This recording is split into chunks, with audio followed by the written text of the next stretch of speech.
Hey guys, welcome back to Study with Vaishnavi Jha. So today we are going to talk about trust and pressure. जैसा कि आप देख रहे हैं पीछे काफ़ी स्क्रीन पे काफ़ी कुछ लिखा हुआ है. So एक्चुअली में क्या हुआ था क्या बताओ, मैंने जो भी सारा रिकॉर्ड किया था मेरे फ़ोन का स्टोरेज हो गया फुल और मेरा फ़ोन हो गया बंद और मुझे पता चलता है कि मैं जो भी रिकॉर्ड कर रही हूँ वो सब बंद कैमरा में रिकॉर्ड हो रहा है. तो एनीवेज अब तो जो होना था हो गया. अभी आप स्टार्ट करते हैं एक बार फिर ये topic trust and pressure. Okay, so trust जो है वो क्या होता है देखेंगे.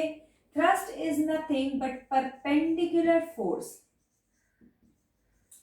ट्रस्ट क्या होता है? परपेंडिकुलर फोर्स होता है. जैसा कि आप यहाँ पे देखिए, अगर ये कोई ऑब्जेक्ट है और इसको अगर ऐसे फोर्स लगाया जाए कि इनके बीच में जो एंगल है वो 90 डिग्री बन रहा हो, तो ये क्या किस टाइप का फोर्स कहलाएगा? Thrust. It is just a type of force. इसका कुछ भी अलग ऐसा नहीं है, सिर्फ ये परपेंडिकुलर डायरेक्शन में लगने वाला फोर्स है. नेक्स्ट आता है प्रेशर. प्रेशर क्या होता है? Force per unit area. यानी कि कितने एरिया में जैसे मान लो ये बोर्ड है, इस बोर्ड के इतने एरिया में मैं फोर्स लगा रही हूँ, तो ये जो होगा अपना ये जो फोर्स और ये जो एरिया, ये दोनों का क्वांटिटी मिला के हमें क्या मिलेगा? प्रेशर. अब कुछ बात करते हैं इंपॉर्टेंट पॉइंट्स की, जैसे कि रिप्रेजेंटेशन. तो ये एक टाइप का फोर्स है तो इसे F से रिप्रेजेंट करते हैं और ये जो है ये प्रेशर को हम रिप्रेजेंट करते हैं P से, represented by capital P. Then आते हैं SI यूनिट पे. SI यूनिट फोर्स है क्योंकि, तो SI unit is newton. And pressure की अगर बात करें तो SI यूनिट इज पास्कल, क्योंकि पास्कल वो साइंटिस्ट थे जिन्होंने प्रेशर की डिस्कवरी, इसीलिए उनके नाम पर ही इसकी SI यूनिट है. नेक्स्ट आता है फॉर्मूला. तो क्योंकि ये एक टाइप का फोर्स ही है तो जो भी फोर्स के फॉर्मूले हैं वो सब थ्रस्ट पे लगते हैं. ठीक है, MA MG राइट, वो सारे फॉर्मूले आपके थ्रस्ट पे लगते हैं. एंड प्रेशर की अगर बात करें तो प्रेशर का फॉर्मूला होता है, एकदम डेफिनेशन से निकालेंगे, कुछ ऐसा है नहीं इसमें.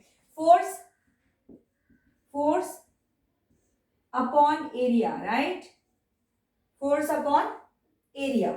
Now we can write it in terms of their representation also. P is equal to F upon A. P is equal to F upon A. अब इस पे बेस्ड आपका अदर यूनिट निकल जाता है. क्या होगी other unit? Newton right, and per metre square. Newton per metre square. Force upon area newton per metre square. Okay, now next और factors on which pressure depends. किन फैक्टर्स पे pressure जो है वो डिपेंड करता है? तो आप देखो फॉर्मूले में क्वांटिटीज कितनी है, दो ही तो क्वांटिटीज है, एक फोर्स है एक एरिया, तो उन्हीं दो पे डिपेंड करता है.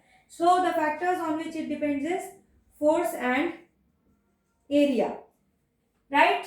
Now next examples. Okay, examples इसके बहुत इंपॉर्टेंट है और एग्जाम्पल में से गिव रीजन में आपका आता है, गिव रीजन में 1 मार्क का. ओके, 1 मार्क का लगभग ये आ ही जाता है. एक से ज्यादा मार्क्स में भी आ सकता है, तो लगा लो 1 और 2 मार्क लिख लेते हैं, 1 और 2 मार्क. नेक्स्ट आ जाता है आपका एग्जाम्पल. तो एग्जाम्पल देखो क्या क्या है इसके. Basis of buildings are made wider. तो जो टॉल बिल्डिंग्स होती है उनका जो बेस होता है, मैं आपको फिगर के थ्रू समझाती हूँ. ये एक सुंदर सी बना लेते हैं हम बिल्डिंग इस टाइप की. वैसे तो क्या ही सुंदर है इसमें, बट फिर भी मेरी जितनी की ड्राइंग है, वैसे इतनी बुरी है नहीं मेरी ड्राइंग, लेकिन बोर्ड पे बनाने में थोड़ा सा मैं ज्यादा खूबसूरत ड्राइंग बना देती हूँ, है ना? और आप ये खूबसूरती देख ही पा रहे होंगे मेरी ड्राइंग की. मुझे समझ नहीं रहा. 3, हाँ, खिड़की भी नहीं दी मैंने. लो एक खिड़की भी दे देते हैं. ये खिड़की, ये दूसरा फ्लोर है और ये तीसरा फ्लोर है. बस 3 ही फ्लोर की बिल्डिंग बनाएंगे. ठीक है, इसका ये देखो ये कैसा है, ये base wider base, it has a wider base मतलब ये जो लिया गया है ना बेस, ये बहुत ही वाइड है। और ये वाइड क्यों लिया जाता है, तो इसका बहुत ही सिंपल सा रीजन है दैट प्रेशर, देखो फॉर्मूला क्या है, P is equal to F upon A. यहाँ P के सामने F दिख रहा है ना, मतलब प्रेशर और फोर्स डायरेक्टली प्रोपोर्शनल है। फोर्स बढ़ेगा तो प्रेशर भी बढ़ेगा, फोर्स कम हो जाएगा तो प्रेशर भी कम हो जाएगा। और एरिया के कॉन्टेक्स्ट में अगर देखें तो अपॉन में है एरिया, अपॉन में होने का मतलब inversely proportional, right. Inversely proportional मतलब एक वैल्यू बढ़ रही है तो दूसरी कम हो रही है, मींस यहाँ पे एरिया अगर बढ़ रहा है तो प्रेशर कम हो जाएगा। तो इसीलिए जो है वाइडर बेस रखा जाता है ताकि एरिया जो है वो ज्यादा हो और प्रेशर की वैल्यू रिड्यूस हो जाए। So same is the case here, pressure is inversely proportional to area, so you can write that more the area lesser is the pressure।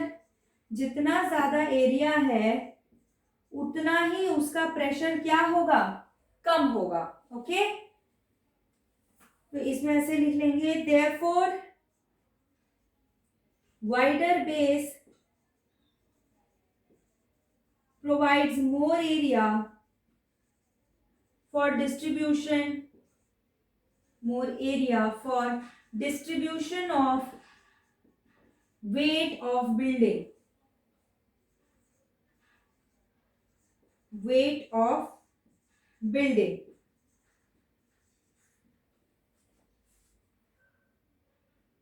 Hence reducing the pressure। Pressure किस पे reduce हो रहा है, on ground. अब जाके ये explanation हुआ खत्म, ठीक है। अब चाहे तो यहां तक भी लिख सकते हैं डिपेंडिंग ऑन 1 मार्क, ठीक है। अगर 2 नंबर में आता है तो आप इतना लिखेंगे। फिगर तो मैंने सिर्फ आपको समझाने के लिए बनाई है। Okay, so take a screenshot of it, then उसके बाद हम और एग्जांपल्स भी इसके देखते हैं।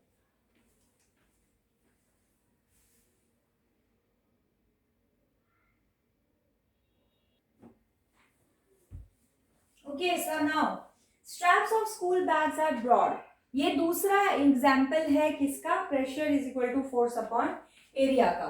तो देखेंगे हमारे जो स्कूल बैग्स होते थे, है ना, ये बकल वाले जो स्कूल बैग्स होते थे, इन बैग्स का जो स्ट्रैप होता था वो बहुत ही कैसा होता था, ब्रॉड, बहुत ही ब्रॉड होता था इनका। और अभी भी जो आप पिट्ठू बैग्स अपने स्कूल में लेके जाते हैं उसका भी जो स्ट्रैप होता है वो काफी थिक होता है। हालांकि बच्चों को ज्यादा मोटी स्ट्रैप वाला बैग पसंद नहीं आता है, लेकिन वो मोटी स्ट्रैप ऐसे नहीं होती है डिजाइनिंग के लिए, वो इसीलिए होती है क्योंकि ये प्रोवाइड करती है वाइडर एरिया। और ये जो वाइडर एरिया है, जैसा कि आपको पता ही है, pressure is inversely proportional to area, therefore more the area lesser is the pressure। ठीक है, जितना ज्यादा एरिया होगा lesser is the pressure on back, उतना ही बैक पे हमारे कम प्रेशर पड़ेगा, या शोल्डर्स लिख लीजिए, ऑन शोल्डर्स। तो जो बैक की स्ट्रैप्स होती है वो ब्रॉड बनाई जाती है ताकि जो बैक का वेट है वो शोल्डर्स पे डिस्ट्रीब्यूट हो जाए। ठीक है, ये हो गया। नेक्स्ट आता है नाइफ ब्लेड्स आर शार्प। ठीक है, तो नाइफ ब्लेड्स जो होते हैं वो शार्प नाइफ से कट करना ज्यादा इजी होता है in comparison to the blunt one. जो ब्लंट नाइफ होती है उससे तो भाई एक टमाटर भी काट दो ना तो वो जंग जीतने जैसा होता है। तो नाइफ कौन सी बेटर है, जिसका एरिया क्या है, लेस है। जिसका एरिया ज्यादा है वो ब्लंट नाइफ होती है, उससे कुछ नहीं कर सकता वो, मतलब कुछ टमाटर जैसी चीज भी नहीं काट सकती। शार्प नाइफ का एरिया कम होता है और इसीलिए उस पर आप फोर्स लगाते हो तो प्रेशर डेवलप होता है और जो भी ऑब्जेक्ट है वो इजिली कट हो जाता है। तो again pressure is inversely proportional to area. यहां पर lesser the area more is the pressure, right?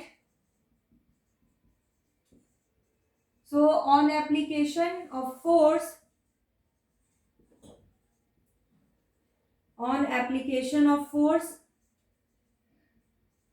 pressure develops and the object is easily cut. Object is easily cut. इसका आप लोग स्क्रीनशॉट ले लीजिए. ओके